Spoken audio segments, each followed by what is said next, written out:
വ്രജത്തിലുള്ള എല്ലാവർക്കും സ്വന്തം കുട്ടികളിലും പശുക്കളിലും പശുക്കൾക്ക് അവയുടെ കുട്ടികളിലും മുമ്പുണ്ടായിരുന്നതിനേക്കാൾ പ്രേമം വർദ്ധിച്ചിരിക്കുന്നത് കണ്ടിട്ടാണ് ബലരാമന് കൗതുകം തോന്നിയത്. ബലരാമൻ വിചാരിക്കുന്നു, ഇങ്ങനെ സംഭവിക്കുന്നതിന് കാരണം എന്തായിരിക്കാം? അഖിലേശന്റെ മായ വൈഭവമായിരിക്കുമോ? ദേവന്മാരോ അസുരന്മാരോ പ്രയോഗിച്ച മായയാണോ ഇതിന് കാരണം? അല്ല, ലോകത്തിന്റെ നാഥനും എന്റെ നാഥനുമായ വിഷ്ണുവിന്റെ മായ മൂലമല്ലാതെ ഇങ്ങനെ സംഭവിക്കുകയില്ല. ബലരാമൻ ജ്യേഷ്ഠനാണെങ്കിലും ആദി ശേഷാംശമാണ്. ശേഷന്റെ നാഥനാണല്ലോ ശേഷശായിയായ മഹാവിഷ്ണു. ആ മഹാവിഷ്ണുവിനല്ലാതെ മറ്റാർക്കും ബലരാമനെ മോഹിപ്പിക്കാൻ സാധിക്കയില്ല. ഇപ്രകാരം ആലോചിച്ചപ്പോൾ ബലരാമൻ ആന്തരമായ പരമാർത്ഥം കണ്ടു.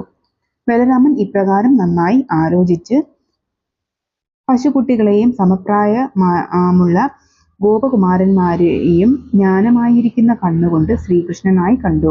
അനന്തരം ശ്രീകൃഷ്ണനും ബലരാമനും അന്യോന്യം കടാക്ഷിച്ചുകൊണ്ട് പുഞ്ചിരി തൂകി. ശ്രീകൃഷ്ണ ഭഗവാൻ ഈ സന്ദർഭത്തിൽ മായയെ നിയോഗിച്ചു. ബ്രഹ്മാവ് മായാവശനായി മാറി. അപ്പോൾ താൻ മറച്ചുവെച്ച ബാലന്മാരും പശുക്കളും വൃന്ദാവനത്തിൽ അതേ രൂപത്തോടും ശീലങ്ങളോടും കൂടി വിഹരിക്കുന്നതാണ് ബ്രഹ്മാവ് കണ്ടത്. കരിമുകൾ വർണ്ണനായ ശ്രീകൃഷ്ണനെ മോഹിപ്പിക്കാൻ തുനിഞ്ഞ താൻ തന്നെയാണ് മോഹിതനായിരിക്കുന്നതെന്ന് ബ്രഹ്മാവ് അറിഞ്ഞിരിക്കുന്നു. മഹാവിഷ്ണുവിന്റെ മായയെ ജയിക്കാൻ ലോകത്തിൽ ആർക്കാണ് കഴിയുക? സൂര്യപ്രഭയിൽ മിന്നാമിനിങ്ങിന്റെ വെളിച്ചം വിളങ്ങുമോ? ഭഗവാന്റെ മായയെ എന്റെ മായയ്ക്ക് ജയിക്കാനാകുമോ? ഇപ്രകാരം ബ്രഹ്മാവ് വിചാരിച്ചു. രാത്രിയുടെ അന്ധകാരത്തിൽ മഞ്ഞിൽ നിന്നും പുറപ്പെടുന്ന അന്ധകാരം ആരെയും ബാധിക്കുകയില്ല എന്നുകൂടി ബ്രഹ്മാവ് വിചാരിക്കുന്നു. പരമാത്മാവായ ശ്രീകൃഷ്ണനിൽ ബ്രഹ്മാവ് പ്രയോഗിച്ച മായ തിരികെ ബ്രഹ്മാവിനെ തന്നെ മോഹിപ്പിക്കുന്നതായാണ് നാം കണ്ടത്. അത് ബോധ്യമായപ്പോൾ ബ്രഹ്മാവ് ആകുലചിത്തനായി തീർന്നു. ആകുലതയോടെ നിൽക്കുന്ന ബ്രഹ്മാവിനെ ഭഗവാൻ സ്വന്തം രൂപം കാട്ടിക്കൊടുക്കുന്നതാണ് ഇവിടെ വിവരിക്കുന്നത്. പശുക്കുട്ടികളും ഗോപാല ബാലന്മാരും മാത്രമല്ല, അവരുടെ വടികൾ, തുറികൾ, ഓടക്കുഴലുകൾ മുതലായവയെല്ലാം തന്നെ മേഘം പോലെ ശ്യാമളവർണ്ണം കലർന്നതായി കാണപ്പെട്ടു. മഞ്ഞ പട്ട് ധരിച്ചിരിക്കുന്നതായും കാണപ്പെട്ടു. താൻ ചിന്തിച്ചിരിക്കുന്നതെല്ലാം സംഭ്രാന്തിയാണെന്ന് വിചാരിച്ചുകൊണ്ട് നിൽക്കുന്ന ബ്രഹ്മാവിന്റെ മുമ്പിൽ ഒരു ലോകം തെളിയുന്നു.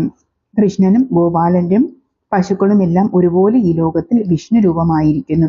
ശ്രീവത്സം എന്ന മറുകിൽ നിന്നും പുറപ്പെടുന്ന കാന്തി ചേർന്നത് മൂലം ഏറെ ശോഭിക്കുന്ന തോൾവളകളും രത്നനിർമ്മിതവും ശംഖിനുള്ളതുപോലെ 3 രേഖകളുള്ള കൈവളകളും ഉജ്ജ്വല ശോഭയോടുകൂടി വിളങ്ങുന്നു.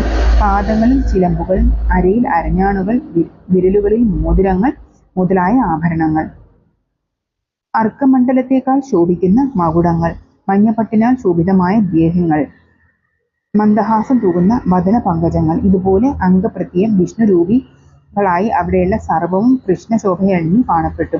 അവരുടെ ചുറ്റും യക്ഷ, കിന്നര, ഗന്ധർവാദികളുമുണ്ട്. അണിമ, മഹിമ മുതലായ അഷ്ടസിദ്ധികളും മായ മുതലായ ശക്തികളും ബ്രഹ്മാവ് മുതലായ വിഭൂതികളും മഹത്തത്വം മുതലായ 24 തത്വങ്ങളും മുനീന്ദ്രോത്തമന്മാരും മറ്റും കൈകൂപ്പി സ്തുതിച്ച് നൃത്തമാടുകയും ഗാനങ്ങൾ ആലപിക്കുകയും ചെയ്തുകൊണ്ടിരുന്നു.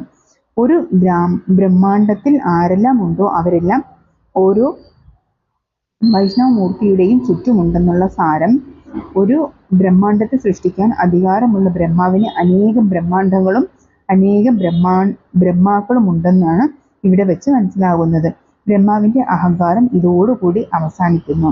ഇപ്രകാരം വിഷ്ണുമായ പ്രസരണം മൂലം അനേക വൈഷ്ണവ രൂപങ്ങളെ ഒന്നായി കണ്ടപ്പോൾ ബ്രഹ്മാവിന്റെ കർമ്മേന്ദ്രിയങ്ങളും ജ്ഞാനേന്ദ്രിയങ്ങളും മനസ്സും നിശേഷം സ്തംഭിച്ചുപോയി. താളന്തിയുടെ തീരത്തുള്ള വ്രജത്തിലാണ് ഇതെല്ലാം കണ്ടത്. പൃഥ്വിചക്രം, സമുദ്രങ്ങൾ, ദീപങ്ങൾ മുതലായവ മാത്രമല്ല, സുകൃതികൾ സുഖിച്ച് വാഴുന്ന സ്വർഗവും പാപികൾ ദണ്ഡമനുഭവിക്കുന്ന നരകവും കൂടി അവിടെ ബ്രഹ്മാവ് കണ്ടു. ബ്രഹ്മാവ് പരിഭ്രമിച്ചു.